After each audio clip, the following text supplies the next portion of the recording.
Welcome, ladies and gentlemen, to the Pinball Party Podcast. A world of wonderful excitement and balls. Pinballs. Lots of dullness the last couple weeks. Not like in the world. Tariffs. Life. You know, your kid probably got in a fight, got dumped someone, got dumped on by someone. If that's the case, if your kid got dumped on by someone, and by dump, I mean dump from the butt, email in at pinballpartypodcast@gmail.com. That's what we want to hear about. But in the world of pinball, we're patiently waiting for the next couple releases from Stoin, if you're Jewish, Stern Pinball, the number one manufacturer out there, Star Wars. We're waiting on Star Wars just to hit it. And man, oh man, that's gonna help. King Kong didn't do as much as people wanted. X-Men did not do as much as people wanted. Venom, John Wick, Metallica remastered, but whatever. But yeah, we'll get into all that. Before we do, thank you to everyone who went on to Spotify or Apple Music and added Last Dance or Excuses to their playlist.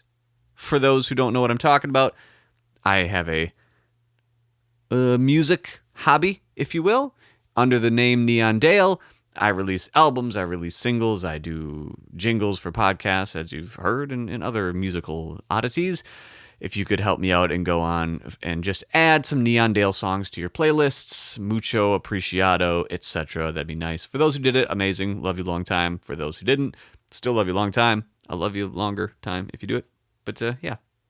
I've actually gotten some requests, and I've thought about doing this. I don't know. It's a lot of work for is it worth the squeeze? What I'm getting at is playing some stuff live at either Expo or TPF, doing some music, whether it's, pinball stuff or Dale stuff or a combination, probably a combination of all that. And yeah, I don't know. Maybe. We'll see. But what we want to see is the Star Wars game. By the time you hear this, I think I'm recording it a couple days early, we will not know yet what it is. Is it the prequels? Is it the equals, as in, oh, holy shit, is that something? So you know how there's obviously prequels, like, obviously, you know what I'm talking about? Pre-something. There's the sequels after, but equals. See what I'm saying here? Like, no, not like just remove the word, but like equals, like the mathematical equals something. So if it's the originate, it's stupid as hell. I'm going with it, but let's say it's based on the equals. Episodes 4 through 6, A New Hope, Empire Strikes Back, and The Return of a Jedi, formerly known as Revenge of the Jedi. Revenge of the Jedi with a blue lightsaber, and then it turned into Return of the Jedi with a green lightsaber. What does everyone... Well, okay, and then it's the sequels. Like, fuck that. They're not going to do the sequels, so I just didn't bring it up. Like, if they did Force Awakens and just said, hey, we're doing a Force Awakens pinball machine and acting like the next two didn't exist. Yeah, in Elseworlds, I'll do it. When there was promise... I don't know. I liked Force Awakens quite a bit. I thought it was great. Kylo Ren really stood out. He... one of the best things about that role, I think, was when he got shot by the bowcaster of Chewbacca, and then he hit it, like to the wound. He hit it to gain more power and essentially, thrive in the dark side, thrive in the pain, use it as fuel. I thought that really elevated it. Small thing, but, So if they do Force Awakens, I'm cool. Or... if they did Last Jedi as like a like look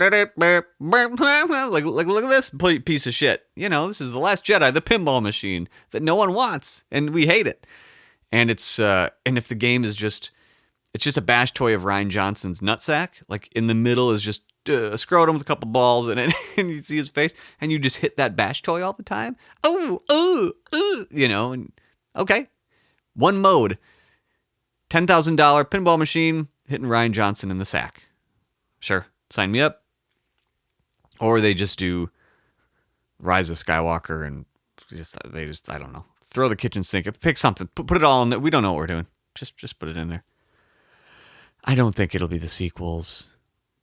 I wish I knew what this one was. There's times where I know exactly what the game is and what it entails. And the next two, themes, yes. Overall, get to Walking Dead in a second, but Star Wars, I'm not even say if I was a betting man, because lately they've been rerunning, the prequels in the theaters, and at least locally, and even A New Hope and Empire Strikes Back and Return of the Jedi. And there's anniversaries coming up, but there's always anniversaries for Star Wars. Every 5 years is an anniversary, so and they're pushing the Coca-Cola Star Wars stuff right now. Not a lot of games. There's not. I guess what I hope it's not, aside from the sequels, unless it's Force Awakens, the pinball machine, which yeah, sure. To be fair, even if it is the sequels, I'll still be interested. Just because it's Star Wars, right? And although I like the original Star Wars, I think there's the original Stern Star Wars. I think there's a lot of missed opportunities to put a positive spin on it. The 3 bank is the worst thing ever. We've talked about this. There's a lot of good things about it. Steve Ritchie flow, etc. It seems a little hobbled. And like TIE Fighter's the bash toy. It's not. So I think anything will be an improvement over that, even if it's Jar Jar Binks the game, or Ryan Johnson's Johnson. Yeah. But what I truly hope it is not is something like Skeleton Crew. It won't be Skeleton. If it is, what?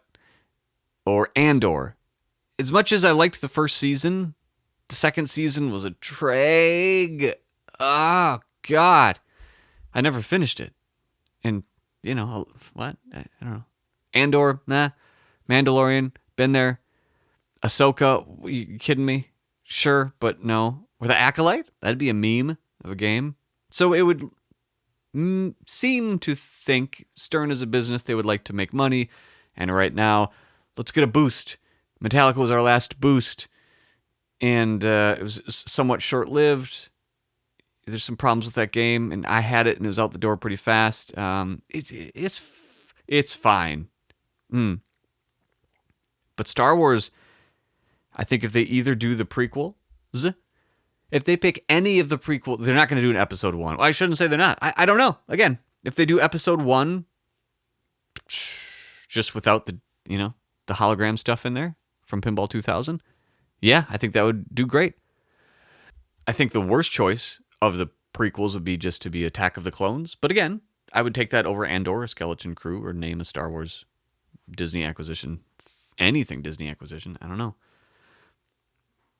Revenge of the Sith would be a banger, I think. Yeah. Out of everything, if it's not the Equals remastered or special editions, if low-hanging fruit, if they want to just say Star Wars Special Edition, or Revenge of the Sith, that say what you will about some of the acting, and a little bit of the plot stuff. Grievous, get out of here. Who cares? Other than like it's a precursor to Darth Vader. Look at it. He sounds like it. I think Revenge of the Sith is I still enjoy it. I really do. But if they do just prequels, yeah.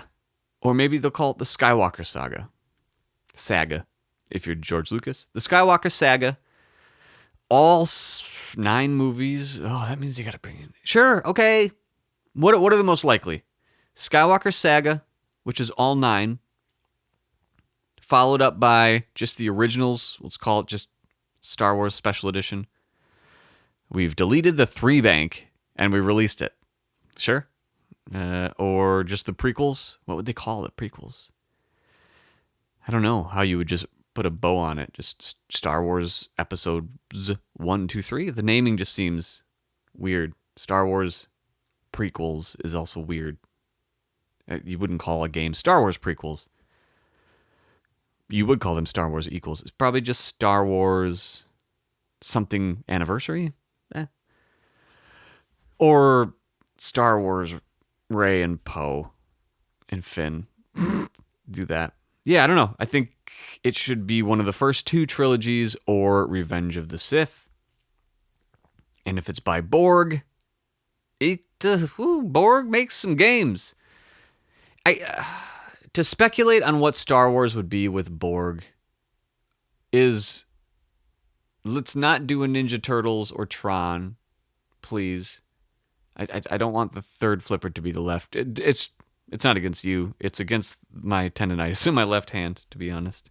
But he always has creativity.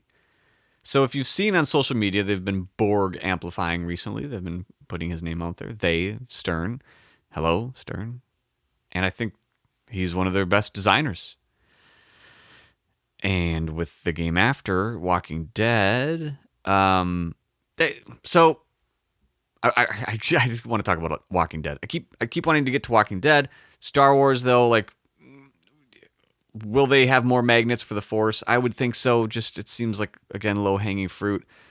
Would they do everything based on multipliers and Steve Rich? I don't think so. Like, as much as that game sells, and it sells, the people that really enjoy playing it are not the average, and I don't mean that in a negative way. It's not like you walk up and, well, I shouldn't say that. Like, when I started playing a little more seriously after buying Star Trek Pro and, listen to the last episode of when I started getting into, like, pinball more. The first time I played Star Wars Pro, I loved it. I didn't know the rules, but what I loved about it was the shots. It just felt great. Maybe coming from Star Trek, it was, like, it's like going from Mario 1 to Mario 3. It's like, oh, this just feels similar, but just, okay, another version of that. I mean, Mario 3 is significantly more than Mario 1, but you get the analysis there. I drove a Camry, and then I drove a next year's Camry. Okay, you're familiar with it. You know it. Except for the 3-bank, again. But playing it, the horseshoes and the shots felt great. And, I didn't hate it.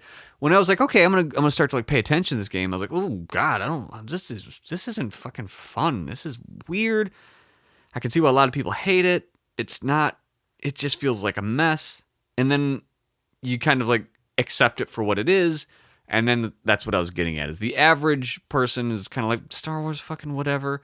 You go through the gamut of the Pro and the Premium, and like, ooh, the hyperspace, it's the best toy fucking ever. I think it sucks. I really think it sucks. The shot is worse in the Premium. When it starts shaking the machine, like, okay, but that it's a mode in pinball that has nothing to do with, like, Jedi or Star Wars as a whole. Like, a hyperspace hurry up? No. Like, a moment should be Luke got his fucking hand cut off, or he's learned the Force and then used this big toy and shake the whole fucking machine, or Yoda lifting the X-Wing out of the swamp on Dagobah. Yeah, but, like, it's a hyperspace hurry up. Get these balls in a loop. Fuck you. Fuck you. I don't want to do that. That's dumb. So it just seemed hobbled. And, I gotta settle. I gotta settle. Essentially, people accept the game for what it is. They play a few different versions, and they're like, okay, knowing that it sucks, I like it. And yeah, even though, like, I like it, I think it sucks. So I think no matter what they do, it's going to be an improvement, I'd say almost objectively. Theme aside, because the theme is already objectively great, I think they're going to knock it out of the park. And I think they know what they have with a theme. And before we get the pitchforks out and go on Pinside and bitch about the art, or what about the assets and the licensing, do you not have anything better to do than bitch about the art and the licensing and you didn't get the specific sound effect? Okay, like, if they don't get, like, the lightsaber sound effect, or I get some of that, but the art on the original is fine. Like, what did you expect? We're already privileged enough to have enough money to either, one, enjoy this hobby. We can drive. We can go play this game on location, or buy the machine. But all the art isn't perfect for me. Fuck you, all the assets. Jeez, guy.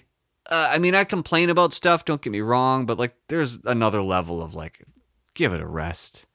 You know, Harry Potter AI art, different conversation entirely. But Star Wars, can we just get it out of the way now?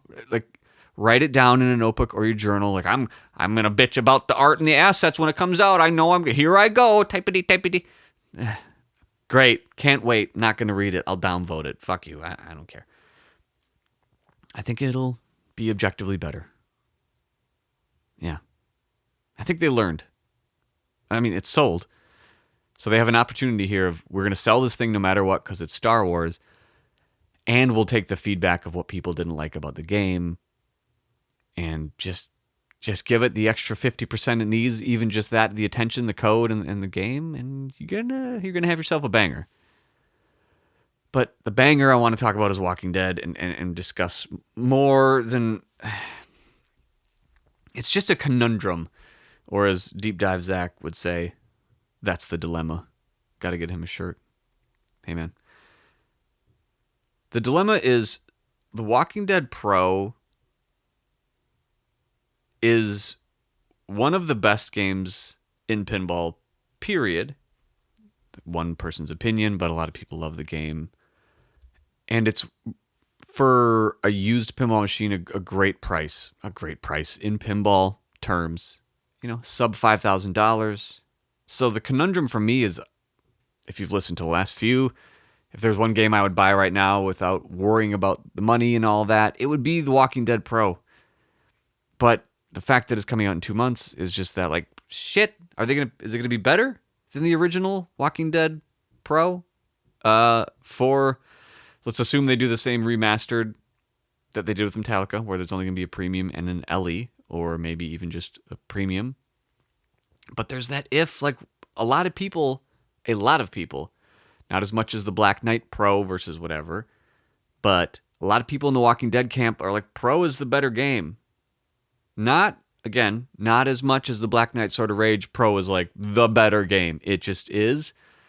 It's a little more in the Ghostbusters camp of the premium is pretty good, but I like the Pro a lot. It kind of horse apiece. Walking Dead, I would say horse apiece-ish. Maybe 60% of the people like the Pro better. I like the Pro better, but I'm not like 100% has to be the Pro. If they do, well, what I want them to do is not release it so that I can just not worry about it and get an old one. But if they do, take the crossbow out. Even if you make it better, it slows it down. I don't care. Take it out. Just make a Pro. I guess what I'm getting at, if they just do the premium and the LE, okay, we'll talk about that in a second. But what if they come out like, actually, we're going to do a Pro and a premium? They probably won't because of the BOM, the bill of materials, and like I don't think they want to invest all that into Walking Dead, remake a whole new game, get all these parts they need to pay for different ramps, and I don't think they're going to do that. Probably just make one hardware-based machine and then change the trim, LE, if you know what I'm saying. But if they did what I would want, and a lot of other people who like Walking Dead, it would be lean on the Pro, actually, and what would you take from the premium that people are like really missing? I mean, the magnet under the well walker, don't care. Doesn't do much. The drop target for Woodbury, it's always dropped when like the extra ball is lit or things that you would probably hit it for anyways. So it's kind of strange that it's there. The spinners, I guess the spinners. But even that, ask yourself, does it make the orbits smoother with the spinners or without them? Without them, I don't know. So it's really the elephant in the room is the Bicycle Girl ramp. Do they use the super smooth, amazing feeling ramp of the Pro? Which, do yourself a favor if you've never hit the left ramp on a Walking Dead Pro. Yeah, go out there. Have yourself a good time. Hit that ramp.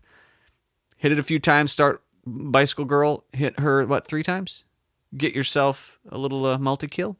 Better yet, start CDC before that. Get the 3 drop targets. Then have yourself a good time with that left ramp. one of people's big complaints about the premium/LE of the OG Walking Dead is that left ramp.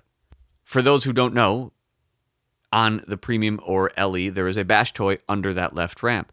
So when you hit it to qualify Bicycle Girl, it pops up, and then there's a bash toy under there. You hit a few times, and it's. I actually like hitting it quite a bit, but that's how you get Bicycle Girl.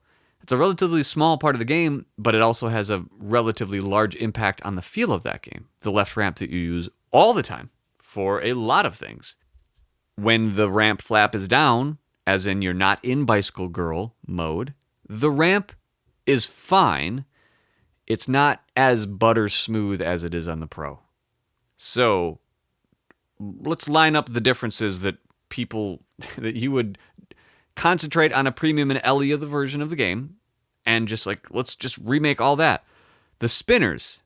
Okay, so I guess what I'm saying is I'm going to again review the things on the premium and LE that are not on the Pro, and do one more review on are they worth it. Going from left to right, let's say. If we go way left, actually think way left. Let's go with the crossbow. Slows it down. It's just to get a shot in the game. It's I don't think it's good. It makes the apron look asymmetrical, which I also don't like, and it just doesn't. I never want to. Okay, wait, goes back and forth. Ooh, yeah, I hit it. Not a big deal. What I was like, going from left to right before was the crossbow also it uses a little magnet diverter in the ramp return to essentially load the crossbow when it's there. And it makes the ramp not as smooth on the left. Not when you hit it, but when it's coming all the way down. Another change that okay, so is it worth it? That's just part of the crossbow. So crossbow, to me, is it worth it? No, leave it out. Okay? Going from left to right, got a spinner. Okay, for Well Walker mode, yes. For hits, okay. Yes. Well Walker multi-ball. I get it. And maybe I'd say leave the spinner on the right side, but not on the left. Just because the orbits are so smooth. And again, do yourself a favor. Hit the left orbit on a Walking Dead Pro. Have yourself a nice time. Premium, yeah, okay. It's the same geometry, but if the spinner, if they do an opto spinner, feels good, man. Got it. Do an opto spinner. Okay. But anyways, it's kind of horse apiece. Again, I've heard that that's a Wisconsin saying. Horse apiece means kind of, I'll take either. It's the same. Vice versa-ish, one of those sayings. Going from left to right again. The ramp, the left ramp, we talked about ad nauseum, Bicycle Girl ramp. Like, if it were me, I would either find a way to use the original Pro ramp, but be able to lift that and have the Bicycle Girl bash toy.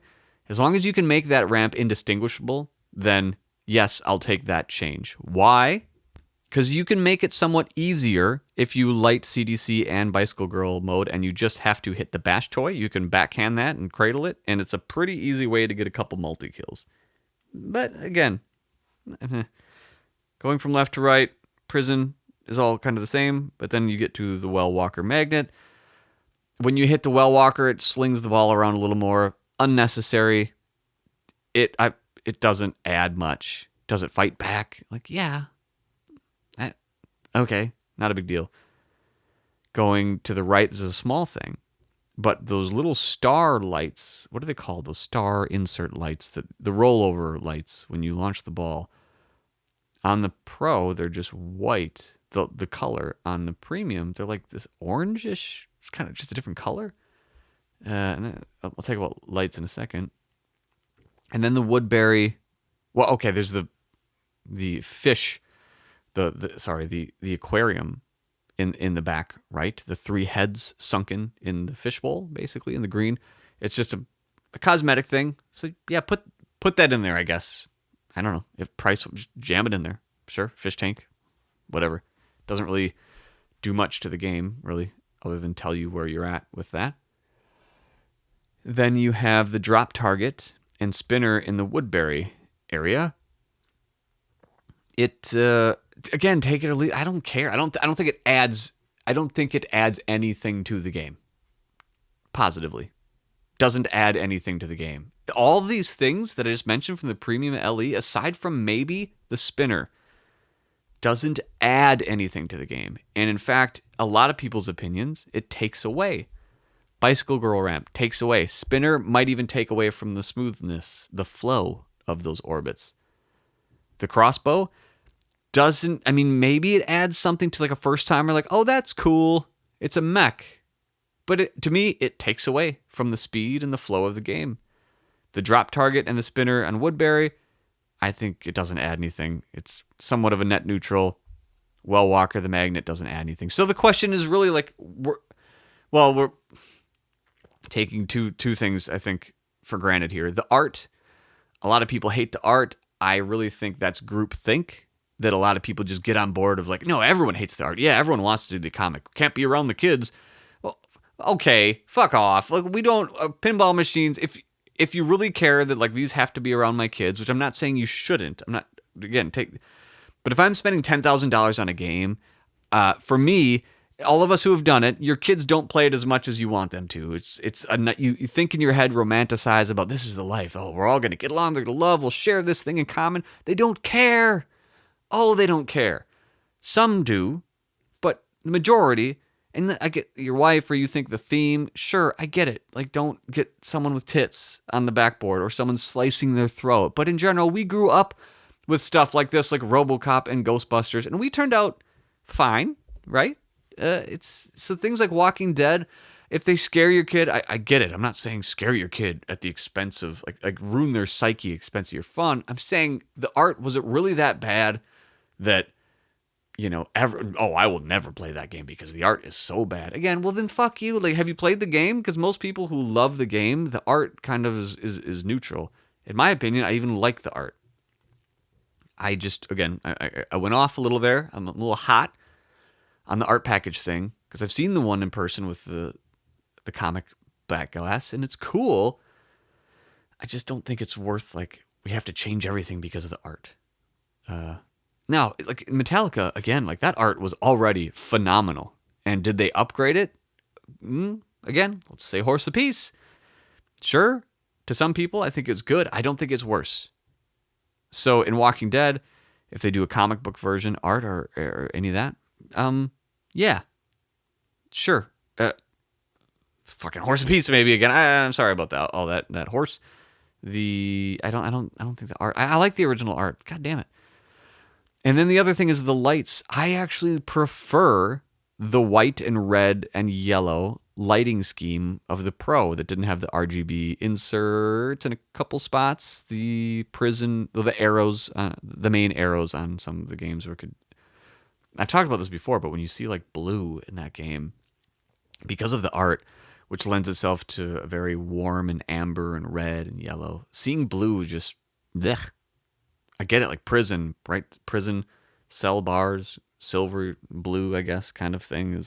It doesn't fit the theme. And then the orange inserts, I don't know, like the Pro just, it's a banger of a game. And then the DMD versus LCD. A licensing aside, if it's the AMC show or the comic, I don't have any skin in the game. That's what she said, and I don't care. But I do know that the original music in the Walking Dead Pro or Premium or whatever in the Sam game, it was fine, but most people mod it out, including myself, either with the Cleveland mod, which is a lot more show stuff, or there's a few of them online. I've made my own. I have a Tool mix where a lot of the songs are Tool, just because you're playing that game a lot. It's a one more game kind of game. So instead of hearing the Walking Dead theme song over and over and over, which can sometimes get grating, or the original game non-tweaked sound just doesn't sound as good. Putting in music like Tool or like Fraggle Rock, which I've heard that one out there, is pretty funny. Just putting in 80s cartoon songs. I like the idea of being able to change those songs. So what if they pick, we have LCDs and it's Spike 2 or 3-ish, and here's the music, you can't change it, and it's shit. What if it's shit? Then we got to just hear that. And I truly don't care what goes on the screen, because that's a game that The playfield tells you so much about where you're at in the game and what you need to do. It's a good game for a reason, and it's being remastered for a reason. It's not being remastered because the screen didn't show as much as you need. The screen showed everything you needed, especially in like prison. The use of a DMD when you were qualifying the prison multi-ball was chef's kiss. You could see the zombies that you had to hit. You could see on the playfield what you needed to hit. And then flashing lights to the bash toy, you would know when you needed to finalize hit. Again, it's not a surprise that they're remaking a severely good pinball machine. A severely good pinball table, if you will, or a severely good pinball game. But remastering it, is it going to add to the game? Metallica had a few things that it could very much add. The art aside, which I think is, again, just pick your flavor, both great. More music, great. Metallica has been a band that keeps going, isn't just as much popular as it was back then, if not more so. Stereo, for fuck's sake. Having their music being stereo is a pretty big deal, and better quality as a band. The LCD that they added, okay, sure. Again, doesn't really matter. But some of the mechs on the original needed some updates. The hammer, the magnets, and the reliability. It could have used it. And the scarcity of that game. It wasn't a game that people got rid of a lot. And it demanded a high price. And it was one of their best sellers. And it's fucking Metallica. A lot of reasons to remaster. Walking Dead is like, for someone like you or me that really likes the game, I get it, because it's a game it's great. But people, like, it's going to go from Star Wars that people are going to bust their loads on, and then Walking Dead for the people that love the game. Again, this comes across as like, I don't think it needs to be done, and all these reasons I don't think. However, if they bang it good, it could be even better. And holy fuck, that's why I haven't bought a Walking Dead Pro recently. Because what if they do it even better? Things I'm not thinking of. They nail the art. They change the code a little bit, which I don't... Oh, we didn't talk about the Walker bombs in the Premium versus the Pro. Kind of... Maybe they'll explain it better of how you actually get those bombs, which is kind of obtuse to those who don't know of when you're hitting the drop targets on the left, of when you get a well walker or a prison bomb. And it's already an obtuse game of hitting those drop targets to start modes, but like once you know and you love it, it's another layer of like, what the fuck? But the game, it makes it easier, the Premium and LE. So yeah. So there's a chance that it just comes out and it's even better than the originals. It's like the best of all, let's just say 2 trims of the original Walking Dead. And that I can obviously get behind, because let's take something incredible and make it incredible plus. Yeah. So personally, I'm more intrigued about Walking Dead this year than Star Wars or Beetlejuice, than any of them. Walking Dead by a landslide. And it's the thing holding back my money. And there's still I'm wrestling with it. I'm serious. I'm really wrestling with it, because I want to just play and have that original game so bad. You know, it's like, do you just keep playing Mario 3 on Nintendo Entertainment System, or wait and see what happens to Mario All-Stars on SNES? And not the same thing. And that one, okay, I'm not going to go down a rabbit hole of comparing those two games, but it's strange. Like, what's Walking Dead Premium's remaster comes out, and what just makes the original? I mean, the original Walking Dead Premium or LE right now are basically free. So if you want to go get one of those games, go on the internet and pay just pennies for them. But it could keep the Walking Dead Pro's price where it's at, which I think is a very healthy, like $4,500 game. And I think that's kind of where it should hover. And that's all right with me. Or the new one comes out and it makes the original like, you would never play the original because, yeah, what? There's no contest. However, if they have to change the geometry slightly again, like they did in Metallica Remaster, that original game, again, do yourself a favor, hit that left orbit, hit that left ramp, have yourself a nice Saturday night. All right, well, due to the power of the internet and how time works, it's actually been a few days since I just said those last words. Have yourself a good Saturday night. The reason I wanted to jump in and put this little break is George Gomez was recently on Loser Kid Pinball Podcast, and we got some new tidbits that I think is important to not keep drowning on about every little detail in The Walking Dead without talking about a couple main points he made about some changes to Stern Pinball as a whole.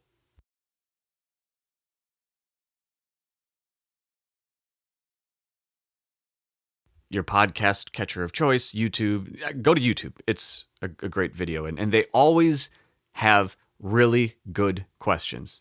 Honestly, some of the best questions come from that pinball outlet with interview questions and who they get.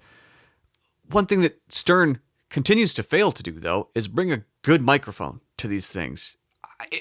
If I was interviewing Stern, this is not Loser Kid thing, but if I will, again, do this, I'm shipping you a whole setup and saying, we're not starting until you plug this in, put your face about a fistful away from the microphone, check the gain, all that stuff. Production aside, which was garbage on Stern's side, stop doing that.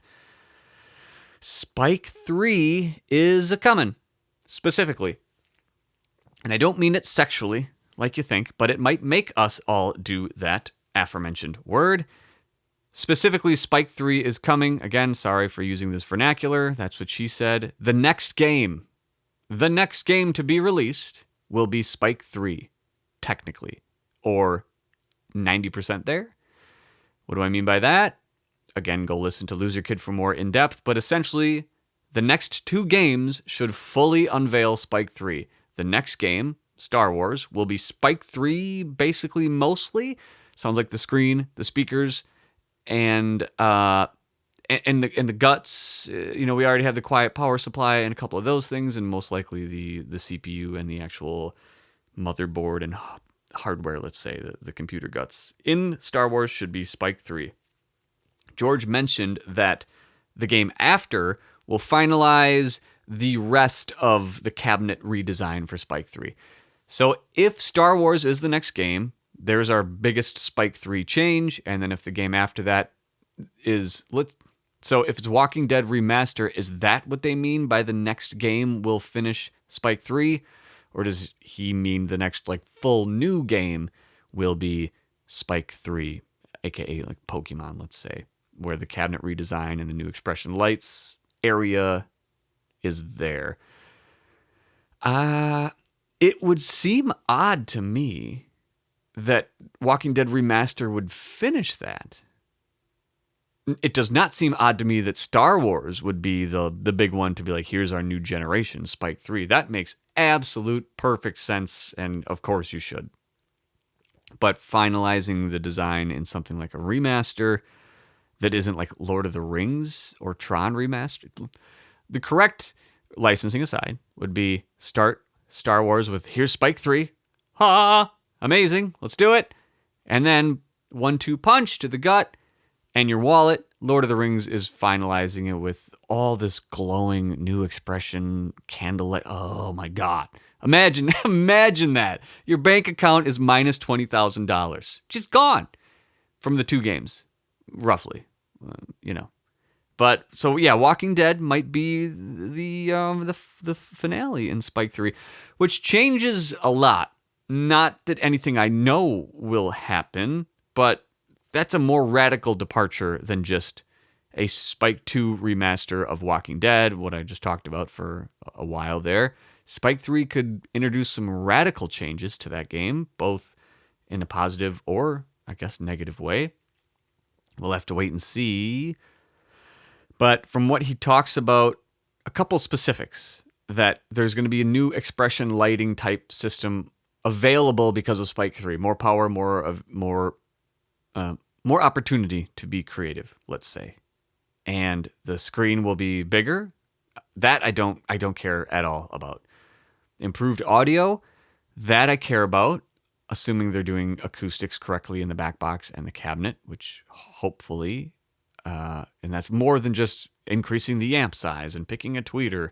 There's a lot to that, and I think there's an opportunity to make that even better. Hopefully even, well, I hope they're taking into consideration, I guess, all the things in my head I'm thinking about.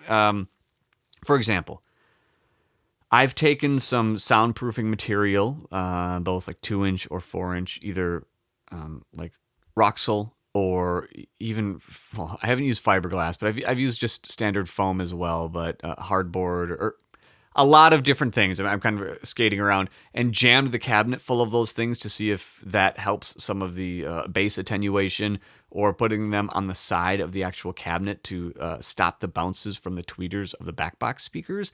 Something that comes out like 4 inches on each side, just to see if that stops some of the reflection. Again, these things are not what will ever happen on site or improve, but in person, there is so much you could do to make this sound better, but it would actually take an acoustic design into consideration to the machine, which would have like flaps coming out of the side of it. And I don't think that's viable, to be honest, even though as much as I want it, or I might do it. I don't think they're going to go that nuts. Likely it's an improved amp, improved quote, backbox speakers and cabinet woofer. And yeah, but the room acoustics is 90% of the battle. And the fact that you're bouncing off glass right before it hits your ears. Not what you see in a movie theater. A big piece of glass on the floor before it hits your ears, but yeah. But on the other side of the coin, for audio, headphones sounds like is going to be something just kind of baked into Spike 3. And when Loser Kid brought up, like connecting Bluetooth, you do see a cut in the edit of that, and then George comes back like, oh no, it's much more sophisticated. Basically, it's a cool new thing. What does that mean? Is it going to be a direct Wi-Fi connection? Probably sounds more like that. If you're using Insider Connected to say, hey, I'm attached to this router, and here's my headphones. They're attached to my phone. Something akin to Apple Play, AirPlay. AirPlay is not Bluetooth. It's its own proprietary Wi-Fi kind of thing. So would they really invest in their own audio streaming protocol? I mean, it doesn't seem like a pinball company should invest that much time into their proprietary audio streaming protocol, but maybe. Yes, please, thank you. But the fact that headphones will be much more accessible without putting an aftermarket kit is huge. On location, yes. Would I be bringing my headphones and be one of those dumpy, like, I got my headphones on? I'm not going to do that. It's a weird insular, like going on location and then going into the zone into something, and then someone can walk up behind you. It's just kind of strange in location. But maybe maybe I'd put my AirPods in. If it's a Bluetooth thing, it can, daisy chain off that. It likely will, I guess, if it's going to use the actual Stern app to translate the audio, but that introduces all sorts of latency and lag, though, especially if you don't have a cellular connection or a good Wi-Fi connection on location, which I'm thinking of where I go, and it's terrible. So you would get the sounds of the flipper and the ball, etc., hitting shots, and then you'd hear a delayed audio. That does not sound good to me at all. Again, speculating here. Not to say that's the case, but as soon as you introduce any sort of wireless audio solution, especially that is daisy chained in a way, if it's not direct connection to the box, to the Stern machine, you're talking about the audio bouncing from the Stern machine, going through a digital converter to Wi-Fi, then to your phone, then from the phone wirelessly to your earphones. That's going to be some latency up the butt. No, thank you.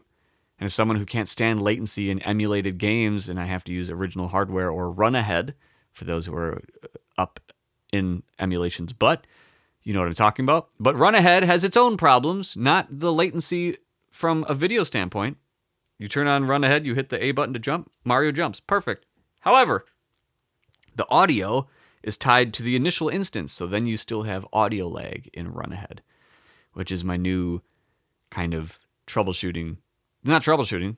It's not something's broken. It's to try to get around it. You know how you get around all that? You just use original hardware and original CRT. Or you get a mister. and stick it onto an OLED, but not through a receiver. But then you got to bring in CRT filters. It's a whole thing. For those who know or get down the emulation rabbit hole, you know what I'm talking about. And you gotta get deep. You gotta get deep, and you gotta get obsessed. You gotta get stupid about it, and then you gotta realize you just gotta go back to the original stuff. So for me, Walking Dead again could be. Why don't I just get the original one that plays awesome and I love it? This whole new one, Spike 3 redesign. You don't have to use the audio system, whatever the new thing is, headphones. But yeah, I'm like, all this new stuff could introduce things that I don't like to just play the original one. What's the problem? The problem is the financial. More than anything, the problem for me in pinball has always been the finances of it. The room in the house, yes, that's a problem, but the finances of it. Like, I'm not willing to lose $2,000 just to be like, oh, let me try it. Oh, it's just $2,000. Not a big fucking deal. Everyone else out there who just like $2,000 ain't no thing, it should still be. Even if it ain't no thing, it should still be. Your life is not correct. That's still money that you shouldn't be. Well, again, if you're that wealthy, don't listen to me. Fuck me. Jesus. You probably shouldn't be listening to me anyways at that point. But yes, the money in pinball has always been the bottleneck for most choices, if not all of them. Should I buy this game? Should I sell this game? Should I continue to own this game? It's rarely that, like, this game is so bad, it just has to leave my house. It's so bad. There's not been a single video game that I can think of that has been like, oh, this is so bad, it makes me so angry, it must leave my house. No, it's the money of it. So will Spike 3 come with enough advancements to make Walking Dead that much better than the original? Will it come with enough advancements to make the hobby continue to be on the upward trend of like, all right, we're growing, we're doing better, this is awesome. These aren't changes for the sake of changes. They're changes for the sake of positive evolution of the game. Are they going to bring with them a price increase to Spike 3? Please no. There's nothing you can add that I can think of, but again, that's your job to think of these new things to sell me on, that would warrant, not warrant a price increase, because yes, costs of good and labor increase. That's fine. But there's nothing like an attribute to a machine that you can add that suddenly, ooh, now I want to spend $500 more on something that's already crazy expensive and I'll probably lose money on. Yeah, and as much as George says in the video that, yeah, sales aren't as good as they were during COVID, they're still like, they're not slowing down tons. Sure, to distributors, but if you look at distributors, they're just sitting on loads of games. Loads of games. You want a game that's out there? Yep, just go buy one anytime you want. So, yeah, you're selling through to distributors. You're not selling direct as much as... So, are you taking that into consideration? That, yes, let's say that during COVID they were selling... we're just going to use a number. I don't know what any of these are. Let's just say that you sell 5,000 of a game per year in COVID on average. It's not true. We're using that as our scenario. Okay, you would do that to all the distributors, flipping out preferably. I mean, if we're being real, we're going to Flipping Out Pinball to buy our games. But there's others out there. There's, I'm not going to name them because I'll talk shit about some of them. But you're selling 5,000 a game to, let's just say there's 5 distributors total out there. There's not, there's more. 25,000 games a year.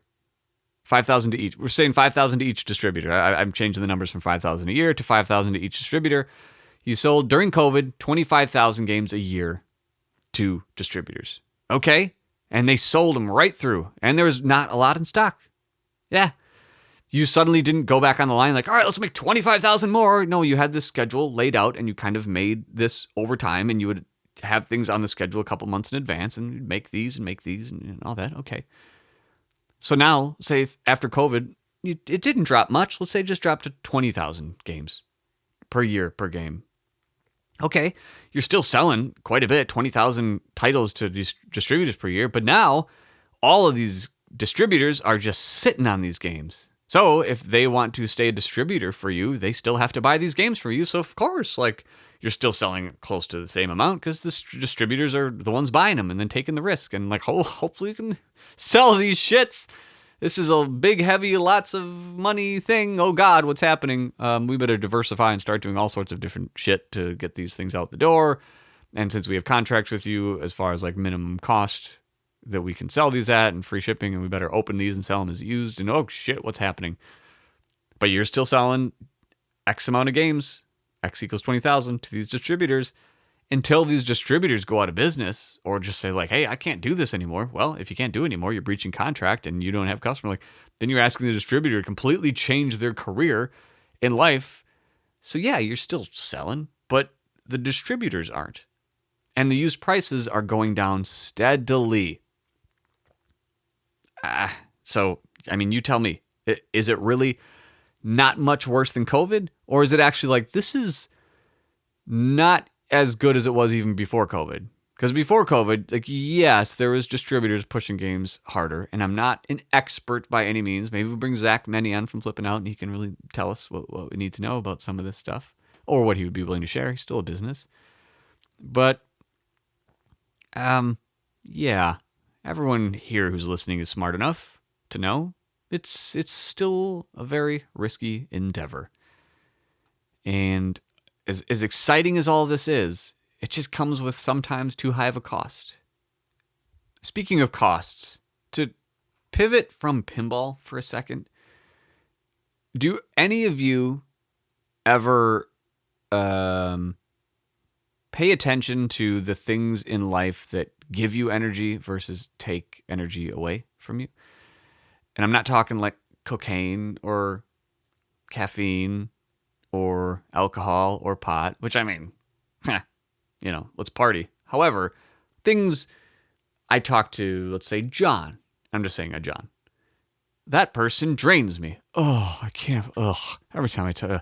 Or I talk to Steve, hey, what's up? You talk, oh my God, Steve, it's been so long. Those kind of things. And you don't always think about them consciously.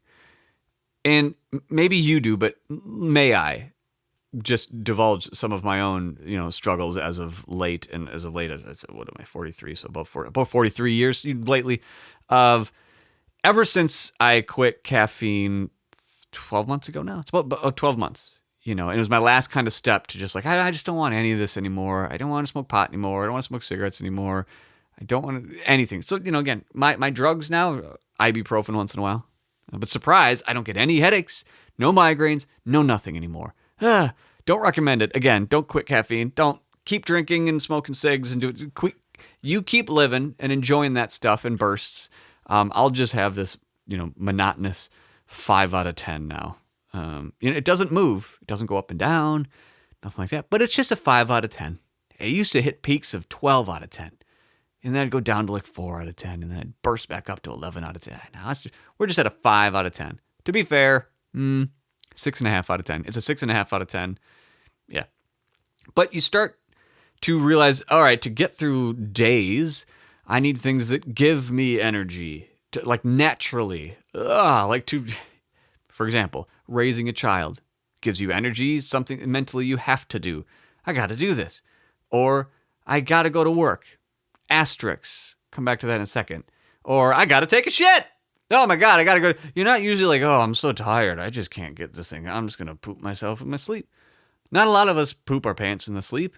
If you have, email in at pinballpartypodcast@gmail.com and tell me that you've shit your pants in your sleep. Because those are stories that give me energy. I want to read those.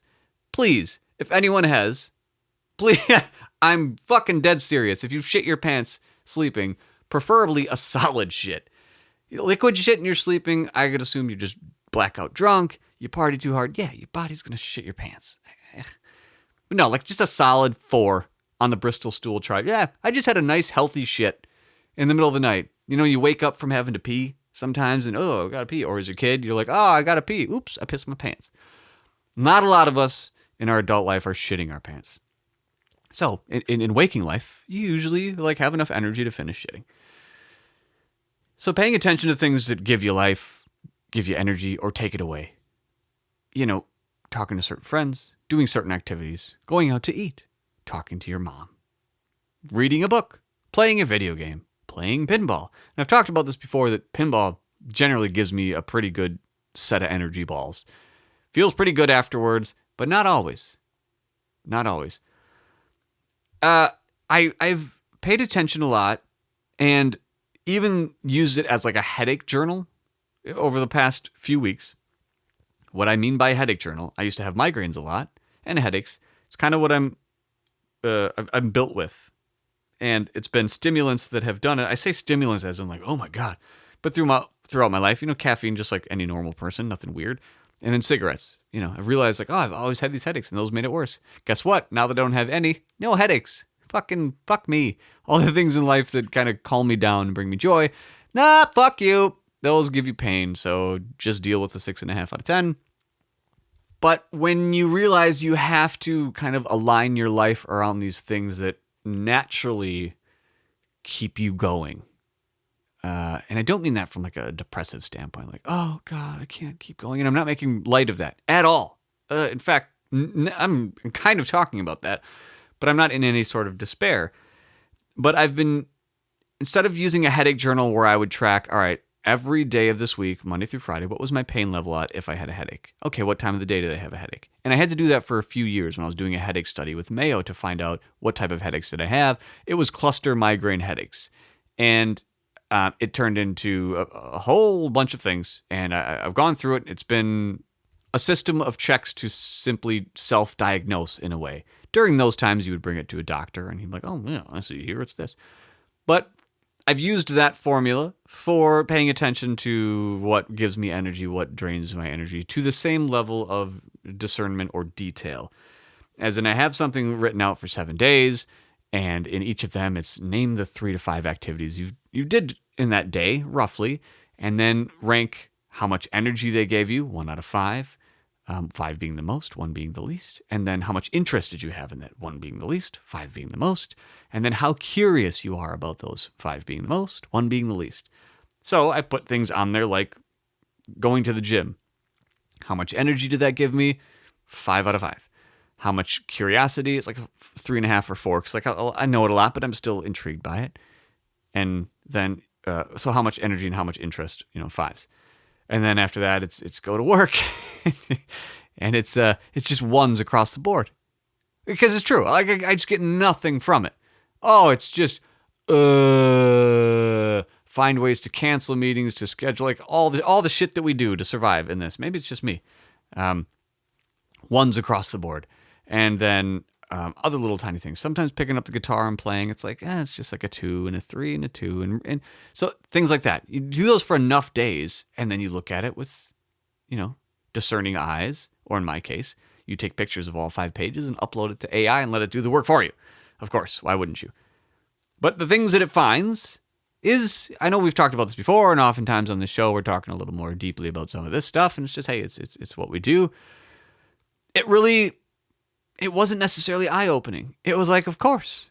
But, when you strip away all the falsities, again, for me, the caffeine, the nicotine, anything that alters anything, the spending pinball time and money and going here and then going there and the distractions, like just to keep going and doing stuff and not taking time to think about, like, what am I doing? That would come afterwards. Well, I drink a bunch of caffeine, go buy this game. I'm like, oh, I got to play the game. Like, whoa. Did you really want that? And now that you've like played that game and gotten over it, you got this $10,000 thing sitting there in your bedroom, and you can't do other things with that room.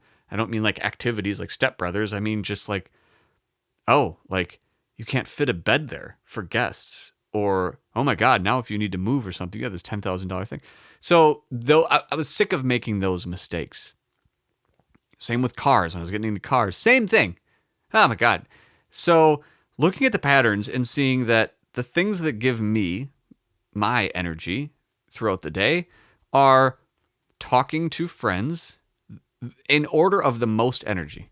Talking to friends, and I'm underlying and bolding friends, not just people who I think, oh, these are friends.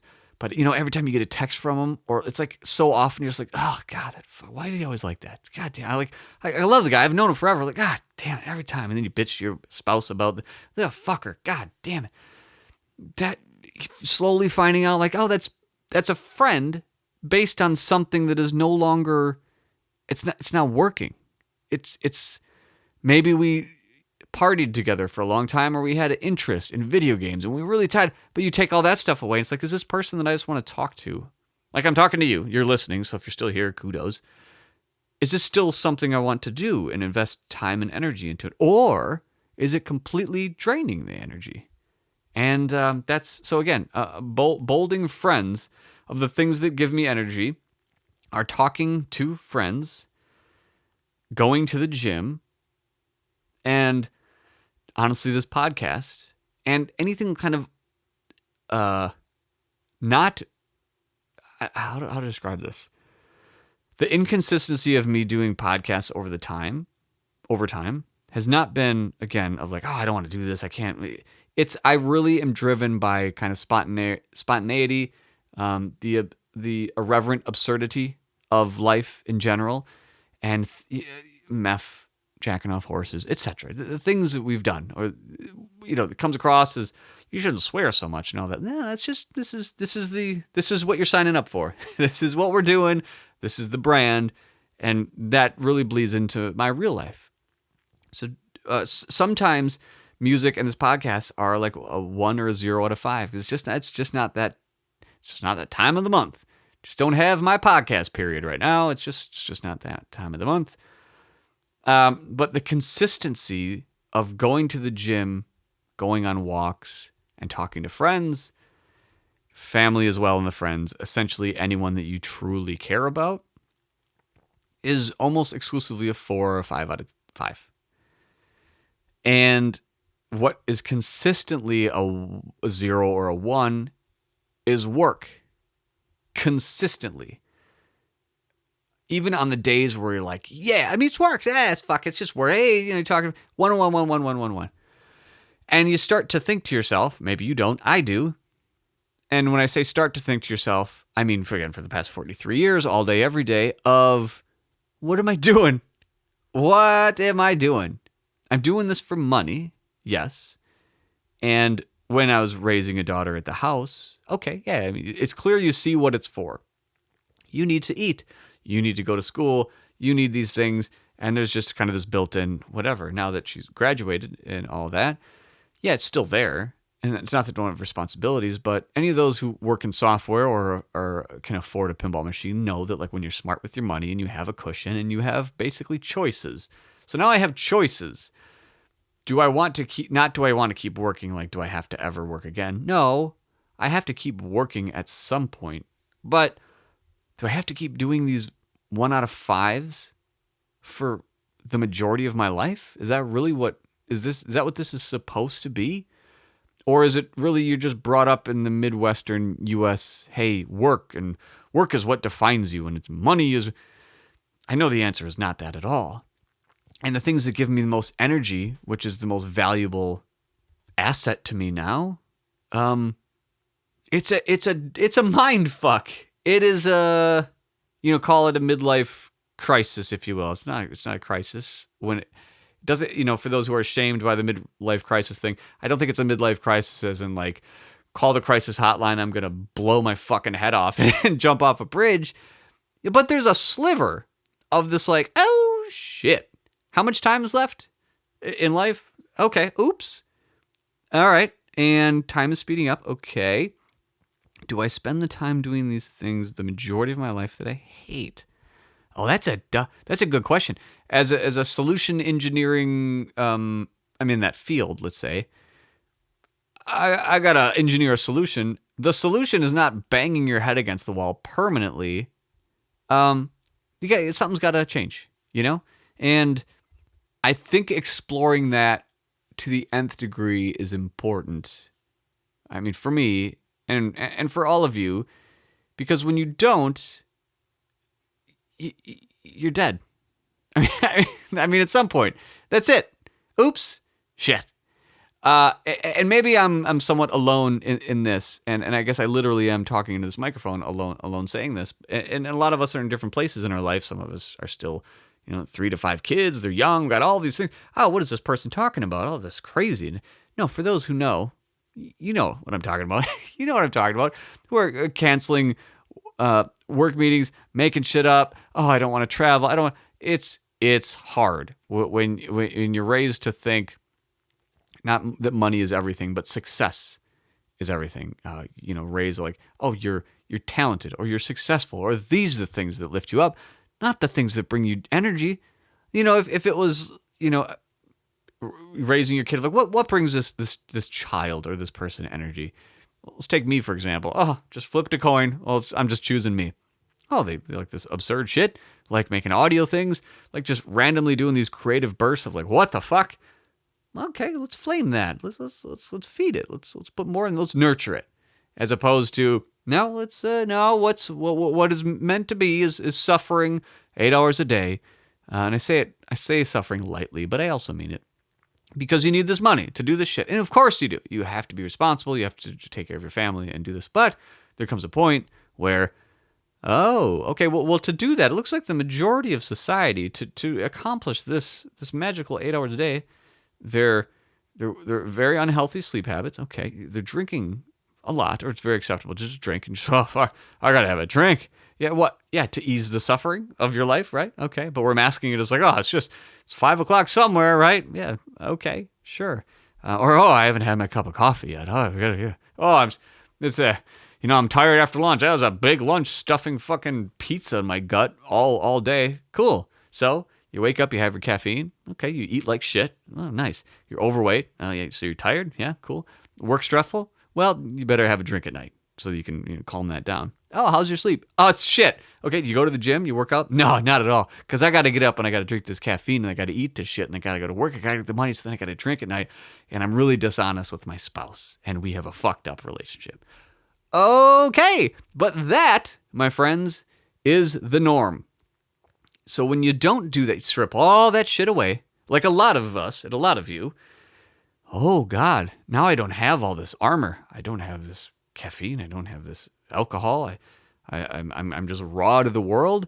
And in fact, a lot of us working remotely. We have phones. This doesn't feel quite right. And when you start to step out into that realm, things change. Things change in you. They change around you. You're more honest with yourself. You're more open to the world. And to be frank, most of the world and the people around you are not ready for that. They can't handle it. It's strange. I mean, even the successful friends, the family that's around you, the ones that, are millionaires. So they have tons of money. They're doctors, they're lawyers, they're consultants, they're whatever. They're all successful. They drive a BMW. They look great. But if you're just like yourself and like honest, oh my God. No, they try to force you back into no. You should eat this way. Well, that's weird. Why would you do that? Why would you eat clean? Oh, you got to get up at what time to do that? Oh, that's fucking crazy. You got to get up at 5 a.m. to go to the gym just so you can do this and then go to work. And then why are you eating that way? What? So you can feel good all the time and you can just, it's fucking crazy. Oh, what? You're doing a podcast? What about pinball? What is wrong with you?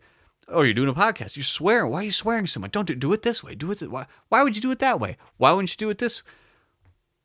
There's a pattern. The more you kind of become yourself and your true, like, bare naked soul self, things change in you and around you. And I guess I'm just trying to say that, like, I feel you, I hear you. It's more power to you, and it's the way to go. It's the long-term way to go. But of all the things I just mentioned that are kind of bad at the end of things changing around you, the things that give you energy, specifically the people, if they're the bold and the underlying friends or family that give you the energy, those people, when you do make these changes, let's say, or just give in to like, it's okay to be me, they double down on being your friends and being there for you. And it is an amazing barometer to just do it. And by do it, I mean just be yourself. To see what's important and who's important in your life. You'll quickly realize you have a support system. The people that you thought were your friends are not your friends. The people who you deep down knew, like, I just like being around this person. And even if you can't describe it, that amplifies. So keep enjoying the things you enjoy doing. This pinball crazy hobby of ours is very strange to a lot of people, and a lot of us get shit and don't listen to it. And the people that you love and you hold dear, trust that they love you for who you are and what you are, and not just like what you do and what you show. And for those who do only love you and listen to you for what you produce, drop them like a bad habit, because sooner or later they're going to drop you anyways in some form or another. So there's not really a point of me saying all this as opposed to just checking in with those who write in and express similar sentiments and like, hey, I'm dealing with the same stuff you are, and it's nice to just hear, people who are dealing with the same things. And because a lot of us are doing this remote, like it's nice to just hear that on both sides. So a big thank you to those who write in and talk about these kind of things as well, and they relate it to pinball and understand that most people who can afford pinball machines are in some form or another dealing with something like this, because pinball is not about just collecting a game, just having it sit in your basement and flip it around. It's about being part of a community that has been raised in a gaming society to a certain extent, who are successful enough to be able to afford it and realize that sometimes success is a double-edged sword. And to have a group of all of us that we can talk about it, we can share in this experience, and also get obsessively neurotic about how fucking awesome pinball is from an artistic standpoint. It's creating a game of engagement. It has art, it has audio, it's coders, it's scientific, it's tech, it's old school, it's mechanical. There are so many facets about it that I love. And I love that I can continue to be open and fully honest with all of you, and you still tune in and listen to this. It's awesome. It's a great hobby. So when Spike 3 comes out, let's try to come into it with open arms, and maybe I'm trying to convince myself of this. Let's hope that it gives us more energy. Let's hope that it continues to pique our curiosity, that it continues to pique our interest, and that it continues to keep this community good and solid, and we weed out all those fuckers. If it wasn't clear in the beginning of these days of podcasts doing the figure it out sentiment, it was a way of like, hey, keeping the bad apples out of here. Like, for those who want to rip people off in pinball or not treat us well when they're trying to do a deal or trying to act like a snake salesman, like that's not what this is about. This is a hobby that is near and dear to most of us. All the ones that it's not, you go get your Costco pinball machines, play them at home. Good for you. Go get your Addams Family. Nothing against the Addams Family people, but you know what I mean. Get your Addams Family, sit in your basement, and shut the fuck up. Just move along, get out of here, and let the rest of us who want to freak out and obsess over certain physics shots in Walking Dead, or we want to talk shit about the 3-bank in Star Wars, or we want to obsessively talk about the remake of Lord of the Rings. That's what we're going to keep doing. So that's what pinball's all about. All right, it is 10:13 a.m. I'm 13 minutes late for a meeting because fuck it, right? I wanted to finish this podcast, and I would rather talk at length about personal shit to a bunch of strangers than go to a meeting that gives me 0 out of 5 energy. So hopefully next time you hear from me, I still have a job. I probably will. But until next time, keep flipping those balls. Keep flipping your balls. I don't know how to tag on. See you later.